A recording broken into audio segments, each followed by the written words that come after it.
Hi, my loves and my love babies that are watching. I hope y'all having a great day and everything is going good for y'all. So, I have a little bit of a story time for y'all about part of my life. Just a little bit, I'm gonna make videos going slowly into other stuff. So, but first, I want to say I love y'all. Okay, so I have three um mental disorders, and I also have a seizure disorder. So when I was 17, I had a seizure and they put me on medicine. And then I was taking the medicine, but don't really know if it was working because my seizures was like, I have a seizure and then maybe weeks or months, I go without one and then they'll start back up. Well, 2010, I got pregnant with my daughter, and after I had her, 3 months later, my seizures come back. And when I say come back, I mean full effect come back. Where they were kicking my butt, okay? I mean, took over my life for a while, for years. So I had to go to the hospital. I remember, last thing I remember, holding my baby in my mom's. Mind you, she's 3 months old. And I go into a seizure. And I think my mom literally had to pry my baby out of my arm because I had like this death grip on her because, remind you, I was holding her. So when I come to,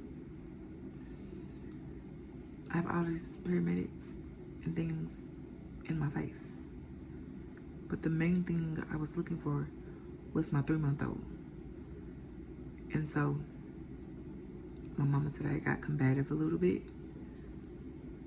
And like most of the time after seizures, my mom, because she used to work with so many people with seizures, she knows what to do to, like, I guess, calm me down, bring me out of it, whatever she needs to do to get me back to normal.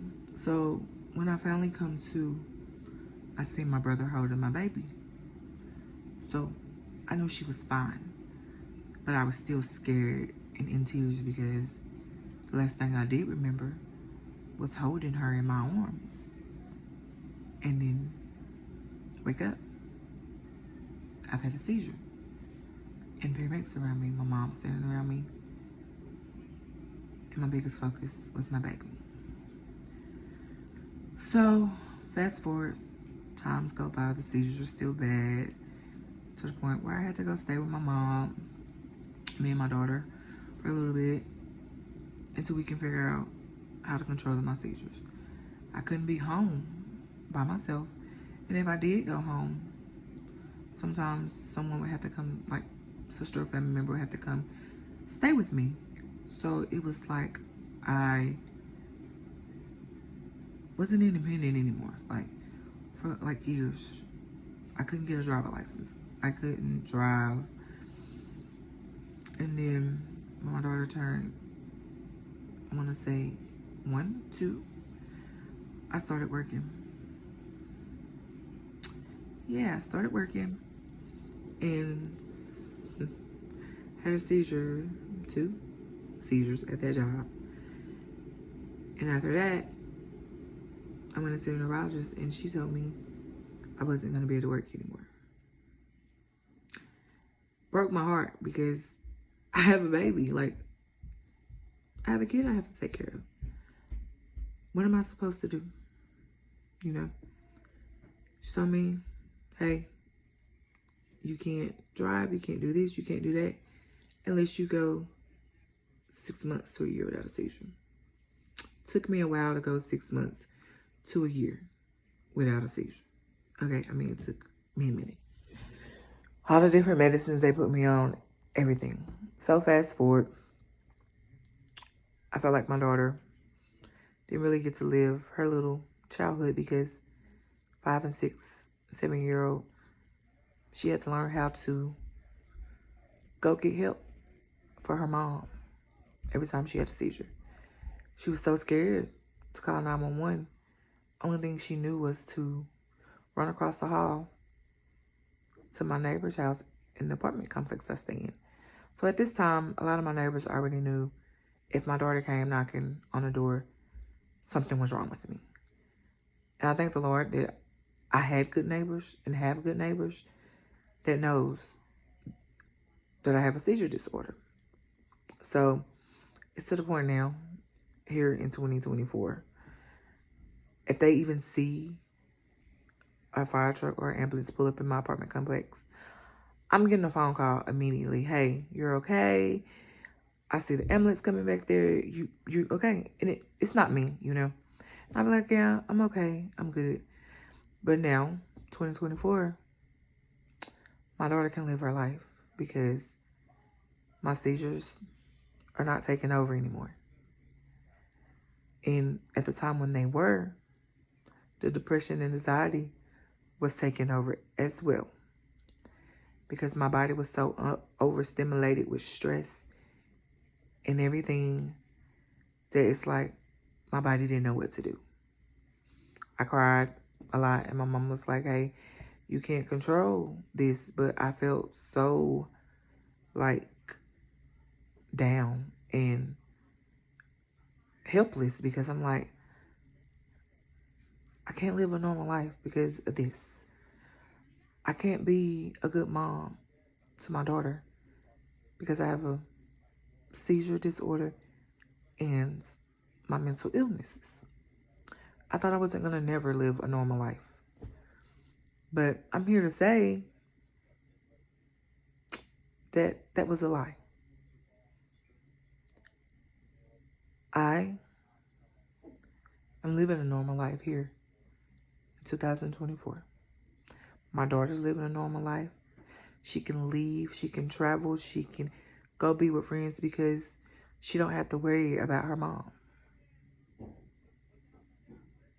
Because the Lord and everything found a way, and my seizures are not as bad. I mean, they have calmed down so much that I was finally able to get a driver's license to drive myself and my daughter wherever we wanted to go or needed to go.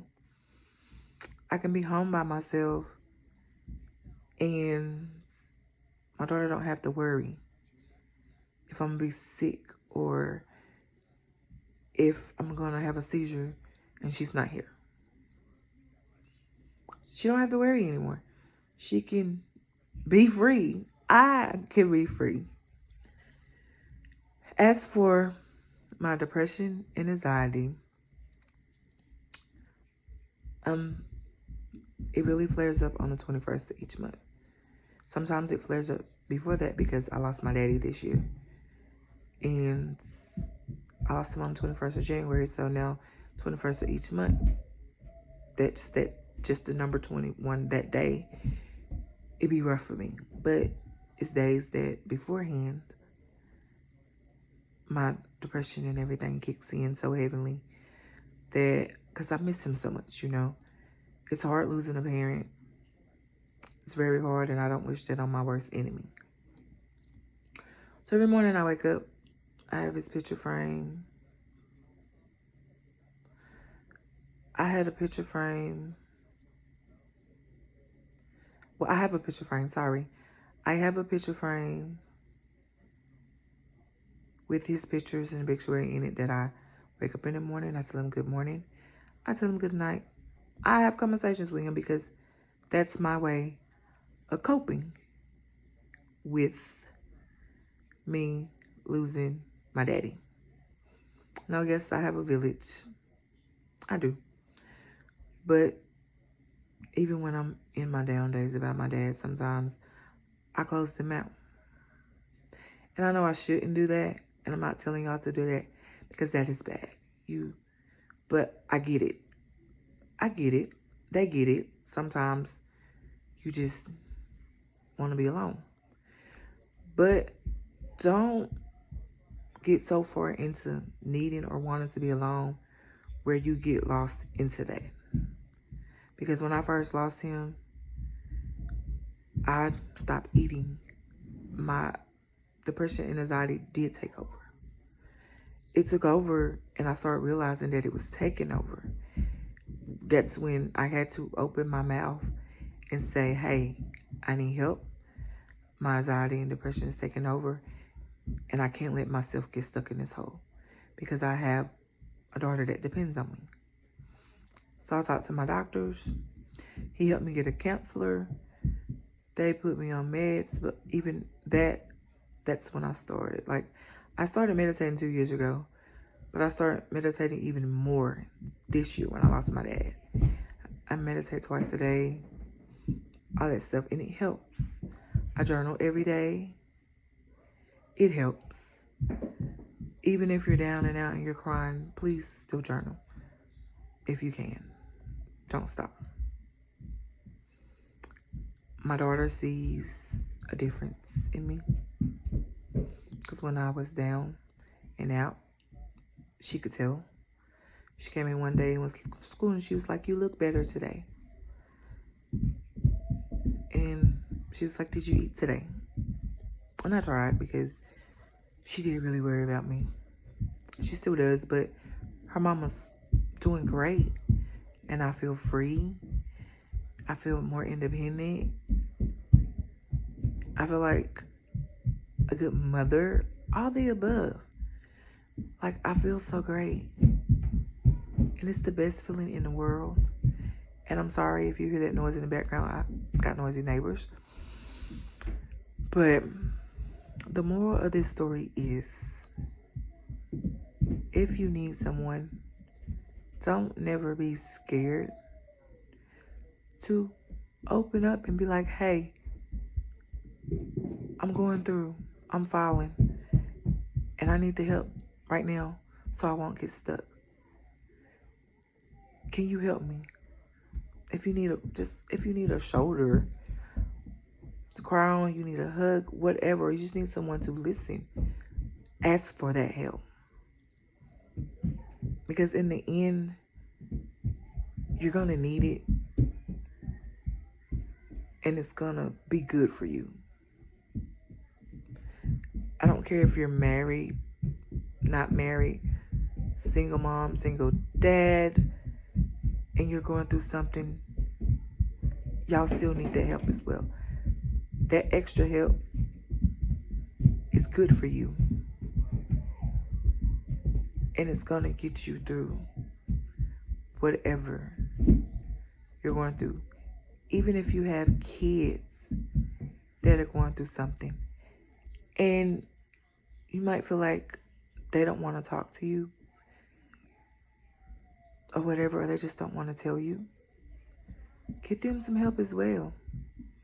Because those babies also could be going through something.